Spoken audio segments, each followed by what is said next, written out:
De profundis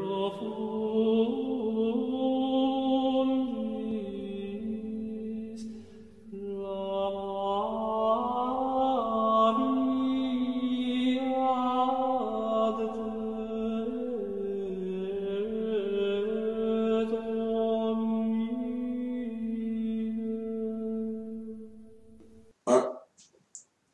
Bonjour, je vais vous partager mon histoire. Je vais faire court, j'en aurais beaucoup à dire. Si je décide de partager, c'est pour venir en aide ou euh, passer le message à des parents qui vivent la même chose que moi, qui ne sont pas seuls à être dans ma situation. Je vais faire un petit résumé, comme je dis, j'en aurais beaucoup à dire. Je trouve ça difficile de partager mon histoire parce que de un, j'ai peur d'avoir des représailles. Euh, avec la DPJ, on m'a enseigné la loi du silence, on m'a enseigné à me taire au fil des années. Et aujourd'hui, je dois, pour moi-même, pour mes enfants, de briser ce silence-là. Mon histoire, elle a commencé suite à de la violence conjugale que j'ai vécue avec un homme qui n'était pas le père de mes enfants. Mes enfants n'étaient pas témoins de cette violence conjugale-là que je vivais avec mon conjoint de l'époque. Ce qui m'a apporté à vivre de l'instabilité domiciliaire parce que, bon, le soir, lorsque la tension montait, et puis, bon, que je recevais des coups de cet homme-là, je devais quitter, je devais tenter de me trouver un endroit où habiter, me relocaliser. À cause de cette instabilité domiciliaire-là et de mon ex-conjoint, qui, par revanche, a décidé de contacter la DPJ parce qu'il m'avait menacé, me disant que la journée que j'allais le quitter, qu'il s'arrangerait pour que je perde mes enfants. Il a mis ses menaces à exécution. La DPJ est entrée dans ma vie à ce moment-là. La première fois que la DPJ est venue me rencontrer, je leur ai demandé s'ils avaient besoin de rencontrer mes enfants, de voir de leurs yeux si mes enfants étaient corrects, s'ils étaient bien. Finalement, ils n'ont pas voulu rencontrer mes enfants. Ils sont simplement partis. J'ai téléphoné pour leur demander par la suite pour quelles raisons ils étaient venus. Et c'est là bon, qu'on m'a dit que c'était à cause de l'instabilité domiciliaire, de la violence conjugale que j'avais vécue, qui s'était présentée au domicile. Je ne vous cacherai pas que depuis ce jour-là, mon enfer a commencé.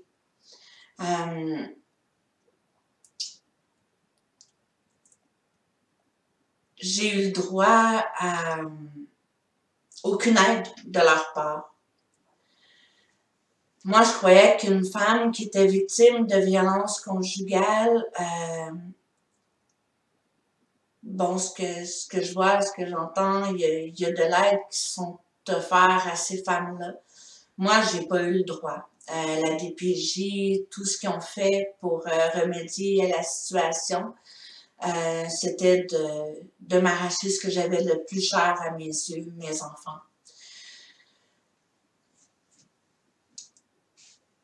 J'ai quitté cet homme-là. Je me suis prise en main seule puisque la DPJ n'a voulu m'accorder aucune aide. Je me suis prise un logement que j'ai remeublé parce que, bon, j'avais tout perdu. Il me restait un sac avec des papiers et puis un sac de linge après l'avoir quitté.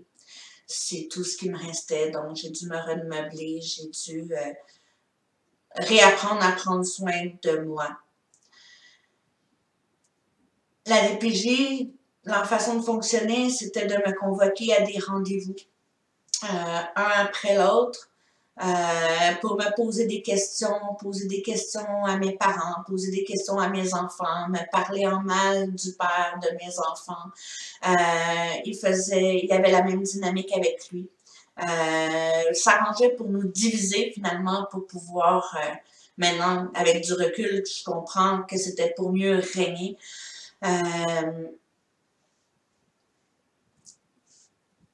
On a passé à la cour. Et puis, bon, au début, c'était une mesure temporaire de 30 jours. Par la suite, bon, ils ont ressaisi le tribunal, bon, et puis, c'est ça, malgré le fait que j'ai moi-même mis fin à mes motifs de compromission, qui étaient l'instabilité domiciliaire, et puis la violence conjugale, malgré le fait que je m'étais retrouvée un logement, que ma vie était devenue stable, pour eux, ils ont décidé qu'il était trop tard. Ils ont décidé de garder mes enfants placés jusqu'à majorité. Ils sont allés pour parler du placement à majorité avec des tests de lien d'attachement qui avaient été recommandés par le tribunal. Ces tests de lien d'attachement-là, qui a été fait au centre de psychologie, a démontré que mes enfants avaient un lien évitant avec moi. Bon, ce que j'ai su par mon avocate, c'était que ce centre de psychologie Gouin-là mettait ce que les intervenantes sociales de la DPJ voulaient dans les rapports. Au début, ils trouvaient que ma relation avec mes enfants elle était trop fusionnelle. C'est pour ça qu'ils avaient demandé des tests de lien d'attachement. Et puis, bon, les psychologues, eux, du centre de psychologie, dont je ne veux pas nommer le nom, ont jugé, ont inscrit dans le rapport que les liens étaient évitants. Au lieu de donner des choses à travailler pour pouvoir résorber la situation, ont tout simplement conclu que mes enfants seraient mieux d'être placés jusqu'à leurs 18 ans dans une famille d'accueil.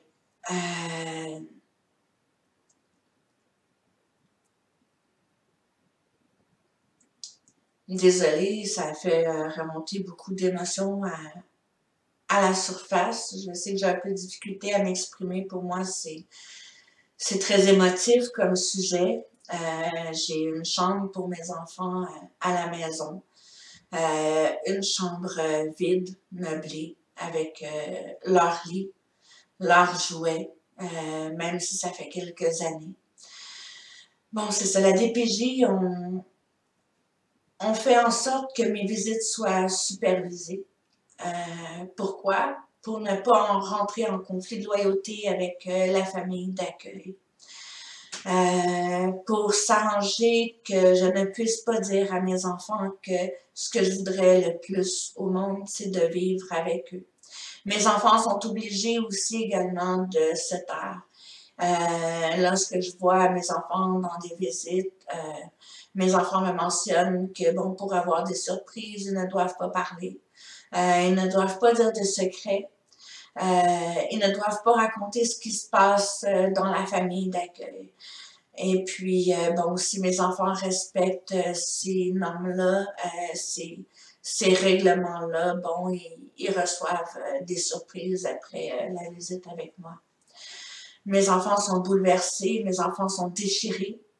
Mes enfants, tout comme moi, avaient beaucoup de vocabulaire, s'exprimaient très bien, et puis tout ça. Puis au fil des années, la souffrance, le déchirement, tout ce que ça peut apporter comme conséquence pour mes enfants, pour moi, pour la famille élargie, pour leurs frères et sœurs, bon, parce qu'ils ont quand même un frère et une sœur qui sont plus vieux, avec qui, bon, j'ai une très belle relation parce que, bon, la DPJ ne fait pas partie de leur vie à eux.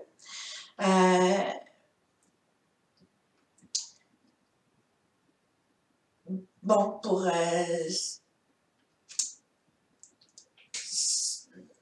Il reste du temps, Mars. C'est Prends où je ton temps. voulais en venir avec ça. Prends ton temps de t'entourer, et puis il reste du temps, Mars. Ouais, je sais, c'est difficile pour moi de m'exprimer, puis c'est ça, la peur de représailles aussi, puis bon, on m'a appris à me taire. Mes enfants, c'est ça, je les vois, si je fais le calcul, une grosse journée par année, 24 heures par année. Bon, c'est 2 heures par mois de visite supervisée dans une ressource où des intervenantes sont là pour prendre note de tout ce qui se dit, que ce soit mes enfants, que ce soit moi, tout est inscrit. Malgré le fait que les visites se passent bien, malgré le fait que j'apporte du positif à mes enfants, malgré le fait que mes enfants me réclament, la DPJ ne veulent pas augmenter la fréquence des contacts. Pourquoi? Parce que selon eux, ils veulent que mes enfants se déposent dans la famille d'accueil. Pourquoi ne pas mettre le travail pour que mes enfants me reviennent? Non, à la place, ils priorisent la famille d'accueil au lieu de prioriser la famille naturelle, la famille biologique.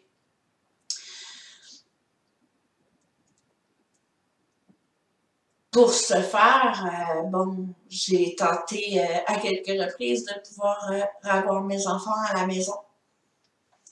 Pour ça, bon, j'ai dû saisir le tribunal avec, bon, j'ai eu quand même plusieurs expériences avec différents avocats pour que justement ils soient capables de faire en sorte pour que ce calvaire-là se termine et puis que mes enfants retrouvent la liberté, retrouvent leur famille. Mais bon, avec le temps, avec tout ce que j'ai avancé comme preuve, comme dossier, je me suis aperçue que les avocats de l'aide juridique, du moins, travaillent en concert avec la DPJ. Les avocats n'ont jamais voulu apporter aucune des preuves qui auraient fait en sorte que mes enfants reviennent à la maison.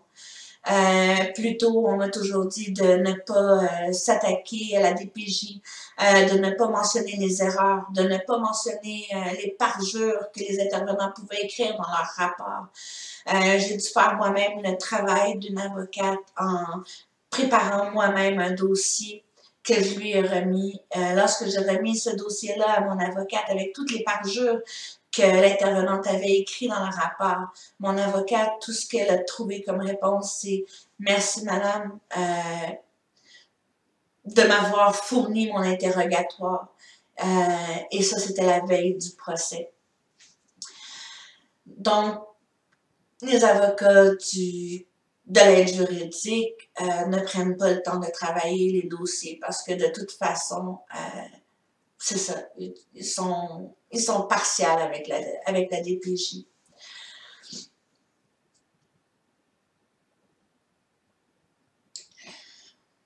Je peux vous dire que, ah oui, j'ai pleuré les larmes de mon corps à plusieurs reprises, pendant plusieurs années, à passer à côté de la chambre de mes enfants en m'apercevant qu'elle est vide, à faire des cauchemars, à m'accrocher à mon bol de toilette en train de vomir. Lorsque ma fille, elle a fait une crise à la maison, parce qu'elle voulait rester avec moi, qu'elle s'accrochait avec moi, qu'elle me disait « Maman, maman, maman, je veux rester, je veux pas partir, je veux pas retourner là-bas. » Qu'est-ce qu'ils ont fait, les travailleurs sociaux? C'était de réduire mes contacts avec mes enfants parce que, bon, ma fille, elle avait eu des symptômes. Au lieu d'écouter ce que ma fille souhaitait, ce qu'elle désirait, de mettre des choses en œuvre pour justement qu'il y ait plus de contacts. Non, au lieu, on a réduit mes contacts à 2 heures par année.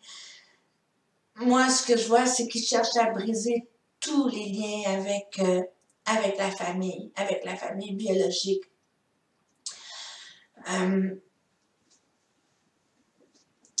C'est un enfer, c'est quelque chose qu'il faut qui cesse.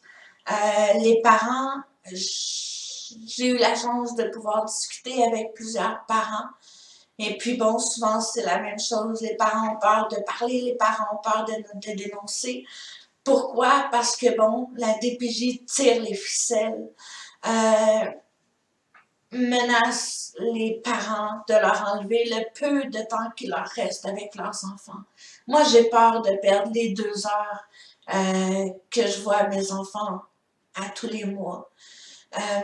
Pour leur anniversaire, pas de contact téléphonique, pas le droit de fêter leur fête. Bon, mais écoutez, madame, vous utiliserez le moment que vous avez là, dans le mois, vos 2 heures pour pouvoir fêter leur anniversaire. Leur école, leur début d'école primaire et puis tout ça, je n'ai pas eu le droit d'être présente, de voir mon fils rentrer à la maternelle, ma fille rentrer à la maternelle en première année. Je n'ai pas le droit de me présenter à l'école. À un moment donné, ils ont fait une exception, j'ai eu le droit à un dîner à l'école. Mes enfants ont pu me montrer leur école, on a pu avoir un pique-nique ensemble. Ce qui est arrivé par la suite, bon, l'intervenante m'a dit que mes enfants étaient fiers, mes enfants étaient contents, qu'ils voudraient que ce soit quelque chose qui se reproduise. Qu'est-ce qu'on a fait? On m'a interdit par la suite les visites à l'école. Pourquoi? Parce que, bon, supposément que l'établissement scolaire aurait peur, que c'était pas leur responsabilité à eux de s'assurer que pas de superviser les visites, parce que, bon, c'était l'intervenante qui supervisait les visites, mais pour eux, bon, les intervenants ont mis ça sur le milieu scolaire pour supprimer mes pique-niques que j'aurais pu avoir avec mes enfants. Chacun de ces moments de bonheur-là, à la fête des mères, à leur fête, à Noël, je n'ai pas eu le droit de fêter Noël à la maison. Pourquoi?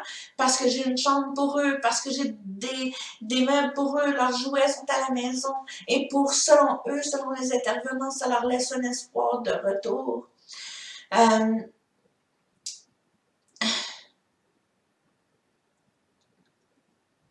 Désolée, j'en ai vraiment beaucoup sur le cœur. Je sais que je passe du coq à l'âne, que peut-être que, bon, mais j'aurais tellement de choses à dire, à exprimer que... Ben, dis-le, c'est ton entrevue. Il te reste encore un bon bout.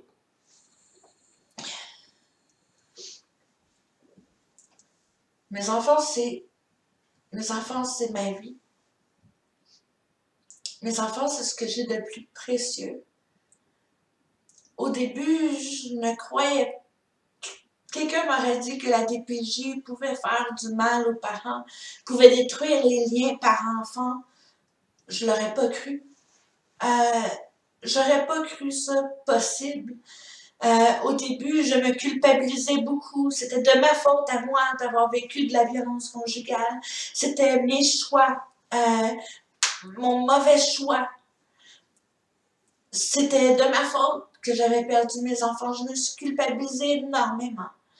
Mais par la suite,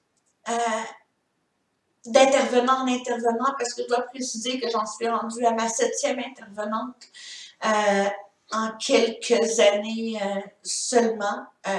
Bon, je ne veux pas donner le nombre d'années exact, parce que je ne veux pas non plus me faire identifier, mais bon, si je vous dirais dans la moyenne d'environ peut-être 3 ans, j'en suis rendue déjà à ma 7e intervenante sociale. Donc, comment mes enfants peuvent avoir confiance de poser des questions, de faire des demandes à ces intervenants-là, puisque chaque fois qu'un intervenant passe quelques mois au dossier, passe quelques temps au dossier, que mes enfants pourraient avoir confiance, l'intervenant change. Un autre intervenant, Et puis, d'intervenant en intervenant, bon, ben, il n'y a pas de suite dans les dossiers. Tout ce qui s'est passé au début s'oublie. Et bon, il y a seulement finalement les quelques mois avant le changement d'intervenant qui suit. Ils ont seulement quelques lignes. Donc, c'est toujours à recommencer à raconter mon histoire, à leur dire ce que j'aimerais, à tenter de collaborer, à apprendre à les connaître. Et puis, bon, il y a déjà un intervenant à qui j'ai posé la question. Je lui avais demandé, en tant qu'individu, je lui ai demandé si on enlève ton titre d'intervenant et puis que je pose la question à toi, à l'individu, bon, je ne veux pas citer de nom, mais est-ce que je peux avoir confiance? Moi, ce que cet intervenant-là m'a répondu, il dit, écoutez, dit madame, depuis le début, vous gardez vos antennes, depuis le début, vous vous méfiez. Tout ce que je peux vous dire, c'est suivez votre instinct et puis méfiez-vous. Pourquoi cet intervenant-là m'a dit c'est parce que je crois que lui aussi était un peu désabusé de voir comment ça se passait à son milieu de travail. J'ai des nombreuses heures d'audio, de preuves. Si j'aurais pas tous ces audios-là, j'aurais cru à un moment donné que c'était peut-être moi qui perdais le fil. Mais bon, combien de fois que j'ai demandé quels étaient mes motifs de compromission, on n'a jamais voulu répondre à mes questions. Tout ce qu'on m'a dit, c'est madame, vous êtes adéquate avec vos enfants. Oui, vous avez vos capacités parentales, mais écoutez, madame, il est trop tard. Vos enfants doivent se déposer dans la famille d'accueil. Ce n'est pas de notre faute, c'est la faute du tribunal. Bon, le tribunal dit, écoutez, madame, c'est les intervenants qui décident. Tout le monde se lance la balle et puis finalement, c'est qui écope, c'est qui sont brisés, ce sont les enfants. Ce sont les enfants qui réclament leurs parents, ce sont les enfants qui ont envie de voir leur frère, leur soeur, malgré le fait que la fratrie pourrait parler en toute confidentialité avec eux. Bon, c'est interdit. Pourquoi? Parce que, bon, ils jugent qu'il n'y a pas de lien significatif ou c'est toujours des gros termes, c'est toujours des... Chaque chose qui est dit, ils le prennent à leur avantage pour finalement détruire à la cour. Moi, on m'a reproché de survaloriser mes enfants, de les mettre sur un piédestal. Je n'ai jamais battu mes enfants, je n'ai jamais négligé mes enfants. Mes enfants avaient tout l'amour qu'ils avaient besoin. C'était moi qui étais victime de violences conjugales. Non, mes enfants n'en étaient pas témoins. On m'a toujours dit que j'avais des bonnes capacités parentales, que j'agissais d'une bonne façon avec mes enfants. Mais bon, c'est ça, on m'a reproché de les survaloriser, de les mettre sur un piédestal, de faire ce que toute bonne mère doit faire. Pour moi, c'est normal de valoriser un enfant, c'est normal de leur dire à chaque jour qu'on est fier d'eux pour telle ou telle raison. Si ça serait à recommencer, jamais je n'aurais laissé la DPJ rentrer dans ma vie. J'avais confiance au système. Je croyais que c'était des bonnes personnes qui étaient là pour m'aider. Mais à la place qu'ils ont fait, ils m'ont nuit, ils m'ont détruit. Je vomis. Ça m'occasionne des problèmes de santé. Ça m'occasionne des pertes de mémoire. J'ai perdu beaucoup de vocabulaire. Pourquoi? À cause de la souffrance. Moi, ce que je dirais aux parents, ce serait ne laissez jamais la DPJ rentrer dans votre vie. N'allez jamais dénoncer ou par vengeance ou peu importe si vous vous chicanez avec votre conjoint, avec votre conjointe, vous séparer, de ne jamais embarquer la DPJ dans vos disputes, dans vos chicanes, parce que eux, ce qu'ils vont faire, c'est saisir l'opportunité pour pouvoir aller vous retirer vos enfants. Moi, j'ai vu des parents qui se sont fait cibler. Pourquoi? Parce qu'ils sont allés chercher le programme HOLO du CLSC. Ces parents-là, tout ce qu'ils voulaient, c'était d'avoir, bon, puisque ça l'était offert, avoir du jus d'orange, avoir des œufs gratuits, d'avoir un suivi avec une intervenante du CLSC, afin que leur grossesse se passe mieux. Ce que j'ai su, c'est que les intervenantes de la DPJ allaient justement soutirer des informations au personnel du CLSC pour pouvoir cibler les personnes vulnérables, les jeunes mères vulnérables, pour pouvoir leur arracher leurs enfants. Après, ce qu'ils font avec ces enfants-là, les placent dans une famille d'accueil. C'est clair que dans le système, à chaque jour, il y a des enfants qui atteignent l'âge de 18 ans puis qui doivent quitter la DPJ. Si la DPJ veut rester sur pied, ce qu'ils doivent faire, c'est d'aller chercher un bébé, un autre enfant, à pouvoir remettre dans le système pour pouvoir équilibrer les choses. Fait qu'un enfant quitte à l'âge de 18 ans, mais ils doivent aller cibler un autre enfant pour pouvoir le mettre dans le système. Moi, ce que je peux vous dire, c'est protégez-vous du DPJ. Mes enfants sont brisés. L'enfance de mes enfants que j'ai perdue, jamais je vais pouvoir le rattraper. Tout ce que je fais, c'est de tenter de garder la tête au-dessus de l'eau pour qu'un jour, que je puisse retrouver le contact avec mes enfants, de pouvoir un jour tenir mes petits-enfants dans mes bras. Oui, j'ai pensé à la mort. Oui, j'aurais voulu partir, j'aurais voulu étouffer mes souffrances, mettre fin à ma vie dans des moments où je pleurais, ou moments où je vomissais, où tout ce que je souhaitais, c'était de pouvoir prendre mes enfants dans mes bras. Mais j'ai décidé de rester debout, j'ai décidé de continuer ma vie quand même en parallèle avec mes enfants, parce que mes enfants ne sont pas avec moi, mais pour qu'un jour que j'ai la chance de pouvoir les prendre dans mes bras, de pouvoir partager des activités avec eux, de pouvoir les apporter à la pêche, de pouvoir les apporter en camping, de pouvoir faire des pique-niques, de pouvoir aller faire de la bicyclette, du vélo, du patin. Un jour, la DPJ, mes enfants vont avoir 18 ans et puis vont retrouver leur liberté. Mais avec une enquête publique, ben peut-être que mes enfants me seraient remis. Peut-être que j'aurais pas à attendre encore toutes ces années-là parce que mes enfants sont encore très, très jeunes. J'ai beaucoup d'années à attendre devant moi.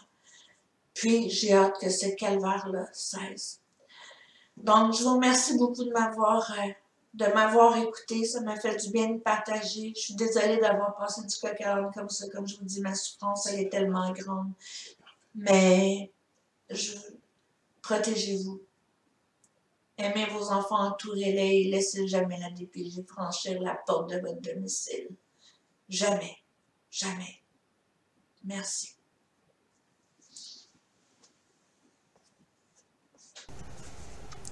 Pour toute question, commentaire, soumettre un témoignage ou encore un don, veuillez nous écrire au lesvoixdelombre@gmail.com. Merci.